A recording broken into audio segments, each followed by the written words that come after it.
Comenzamos. Una treintena de países y la Unión Europea exigieron respeto a la voluntad de los venezolanos expresada en las urnas el pasado 28 de julio e instaron además a iniciar una transición con garantías para restablecer la democracia en el país. Vamos a profundizar. 30 países y la Unión Europea instaron a los líderes políticos venezolanos a iniciar discusiones para lograr una transición con garantías para el oficialismo y la oposición, para resolver la crisis política desatada en el país tras las elecciones presidenciales del pasado 28 de julio. Los líderes destacaron que Edmundo González Urrutia obtuvo la mayoría de los votos en las elecciones del 28 de julio, según los registros electorales disponibles públicamente, y expresaron su preocupación ante el exilio del ex diplomático. En ese sentido, pidieron restablecer las instituciones democráticas de manera pacífica, de conformidad con la ley venezolana, así como con la voluntad del pueblo expresada a través de sus votos. La comunidad internacional recordó que aún el Poder Electoral no ha publicado las actas, pese a los reiterados llamados. En este sentido, mostraron su preocupación por la represión, violaciones a los derechos humanos, detenciones arbitrarias, muertes, negación de garantías a juicio justo y tácticas de intimidación contra la oposición democrática y otros miembros de la sociedad civil, indicó el texto. El comunicado fue suscrito por Argentina, Australia, Austria, Bosnia y Herzegovina, Canadá, Costa Rica, Croacia, Dinamarca, República Dominicana, Estonia, Unión Europea, Alemania, Guatemala, Guyana, Hungría, Irlanda, Italia, Kosovo, Letonia, Lituania, Luxemburgo, Países Bajos, Panamá, Perú, Portugal, Eslovenia, España, Suecia, Ucrania, el Reino Unido y los Estados Unidos, tras una reunión al margen de la Asamblea General de la ONU, donde debatieron las graves preocupaciones sobre la urgente situación en Venezuela. La reunión de alto nivel fue una iniciativa de Estados Unidos y Argentina. Al inicio del encuentro, el secretario de Estado estadounidense Antony Blinken resaltó que Maduro manipuló los resultados para, a su juicio, aferrarse al poder y calificó de injusta la orden de detención contra el candidato opositor Edmundo González Urrutia, exiliado actualmente en España. Como representante de Argentina para este encuentro asistió la canciller Diana Mondino, quien afirmó que el oficialismo venezolano está llevando a cabo un plan sistemático de desapariciones forzadas, torturas y homicidios. Al encuentro también asistió el secretario general de la Organización de los Estados Americanos, Luis Almagro, quien reafirmó la continuidad de las acciones en la Corte Penal Internacional para imputar cargos y emitir órdenes de arresto contra los principales responsables de crímenes de lesa humanidad en Venezuela, incluyendo la posible responsabilidad presidencial que corresponda. Así lo señaló en su cuenta de X. Además, el secretario general de la OEA propuso una fórmula de gobierno colegiado para la transición y la reconstrucción institucional en Venezuela. Almagro recordó que esta propuesta fue presentada hace casi 2 años y a su juicio sigue siendo una solución viable para la crisis política y social que atraviesa el país. Entre tanto, el presidente de Uruguay, Luis Lacalle Pou, aseguró este jueves durante su participación en la Asamblea General de Naciones Unidas que ha llegado la hora de actuar por Venezuela y que se debe condenar lo que sucede en el país. Escuchamos lo que dijo. Todos sabemos lo que viene pasando ya hace mucho tiempo en este país.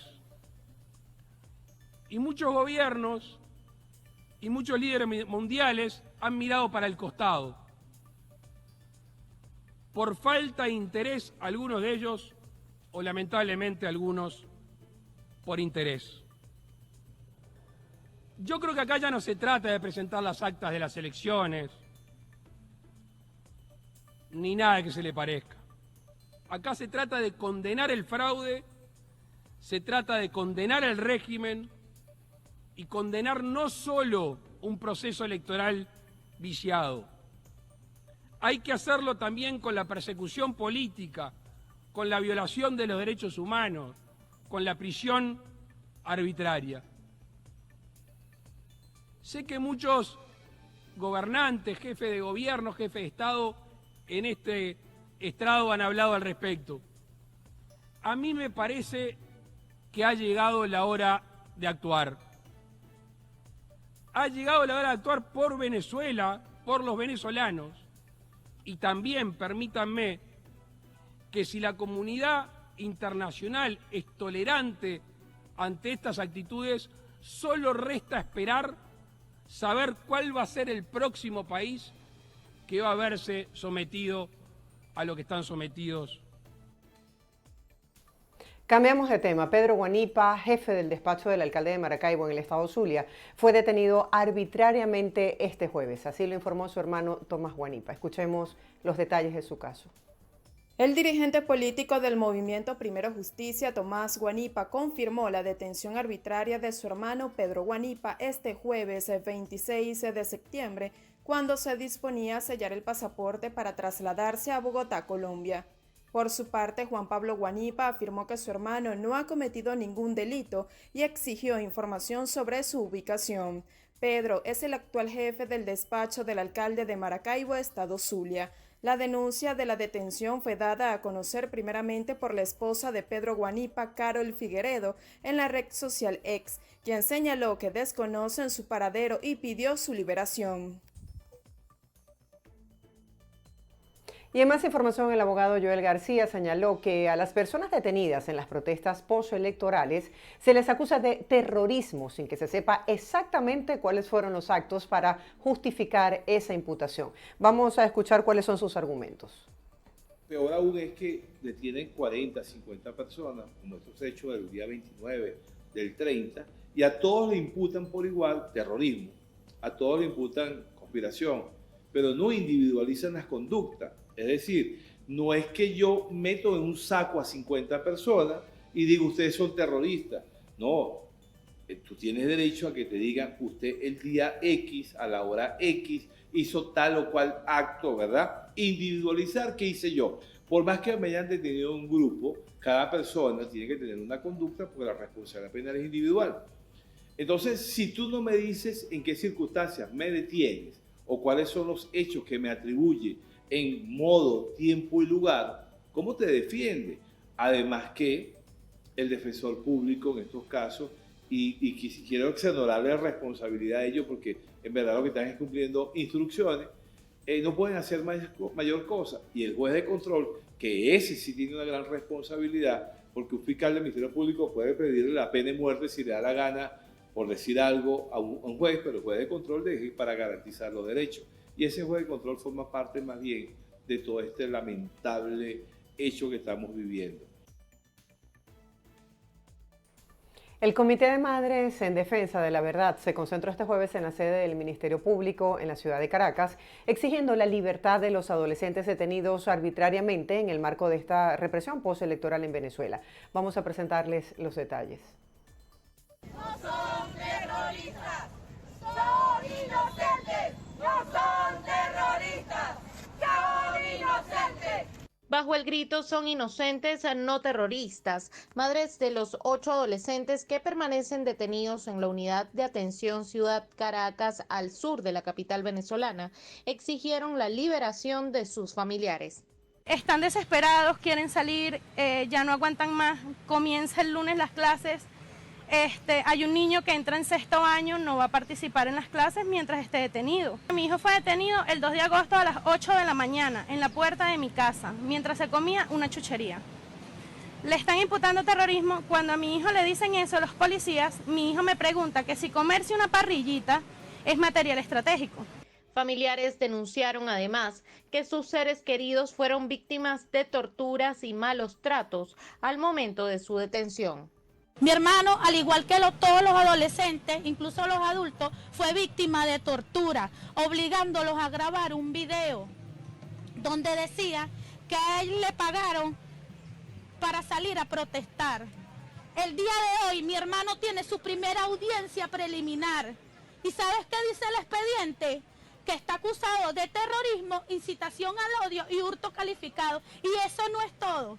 El expediente claramente dice que no existe prueba, pero a través de una jurisprudencia, la fiscalía dice que se tiene que ir a juicio para ellos buscar la prueba. ¿Eso es justo? A mi hijo le pasaron corriente, mi hijo le querían poner una bolsa con gas lacrimógeno. Fueron muy golpeados, obligados a grabar videos. Mi hijo se opuso a grabar el video, por el cual le pegaron bastante. Según datos del Foro Penal, al menos 68 adolescentes permanecen detenidos en Venezuela desde las protestas postelectorales de los días 29, 30 y 31 de agosto. En su mayoría, enfrentan cargos de terrorismo e incitación al odio y no han podido ser asistidos por defensa privada.